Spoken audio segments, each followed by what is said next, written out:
holding up their end of it.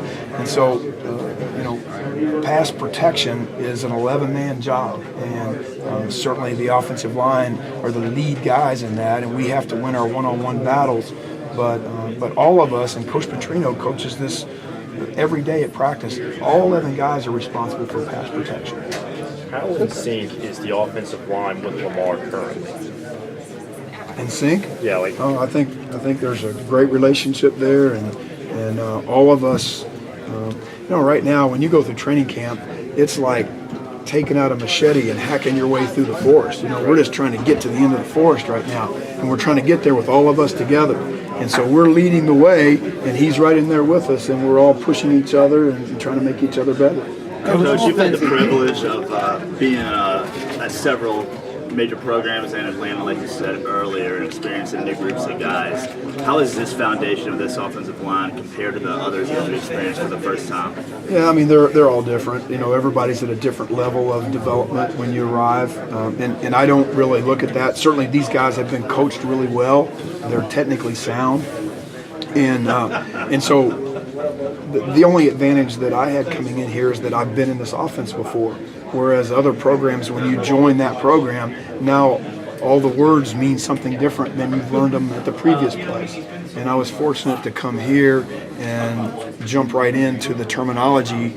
And Coach Petrino's offense it's not a first-grade offense, okay?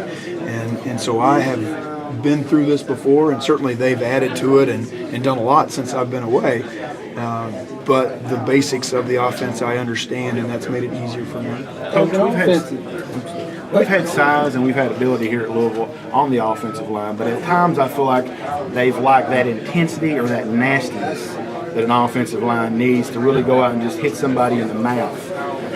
Can you teach that, or how do you instill that, or what do you do to instill that into kids to go out and do that every night to perform every night? Well, I don't have hitting them in the mouth as one of my landmarks, but obviously the toughness part of football manifests itself in the offensive and defensive line.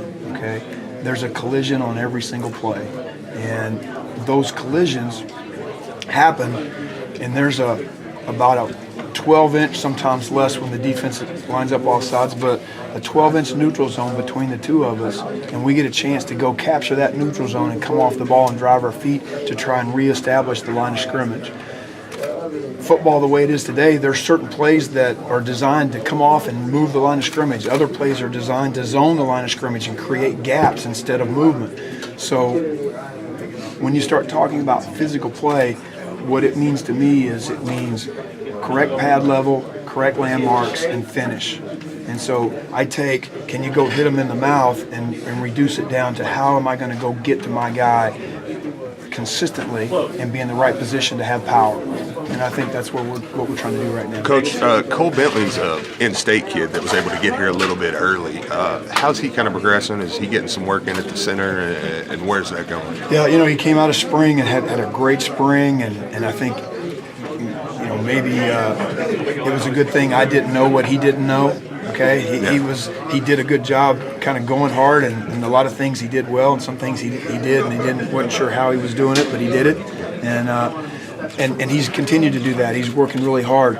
I think one of the things with young players is the grind of fall camp is a roller coaster, and all of the freshmen that we have that we're going to be depending on, Cole and Becton and all Chandler and Bateman, all these guys that we're going to depend on, they're going to be a roller coaster as they understand the intensity of the itinerary of fall camp. One of the things that I talk to those guys about is they've worked all summer long with their physical conditioning, and the one thing that they don't have is meeting conditioning, because before we do anything, there's an hour to an hour and a half meeting, and so they've got to sit there and listen to me talk and take that information and go out on the field and duplicate that.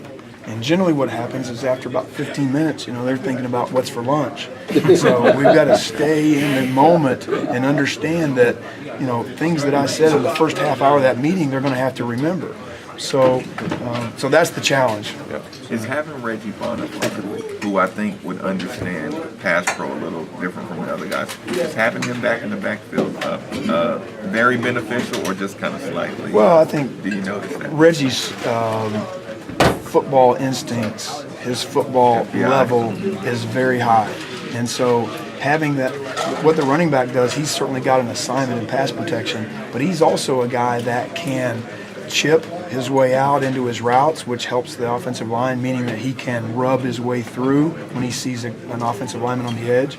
And he's also there to kind of cover if one of them shoots his hands and misses, and now there's a guy free, then he's there to see it. And I think he's got an instinct that allows him to be able to do that. Does that give him an advantage as far as the competition for running back? Well, I think, Reggie's a competitor, and it didn't matter if we were asking him to play center. He's going to go compete to do that. And so he's going to compete to play and play well at wherever he's at.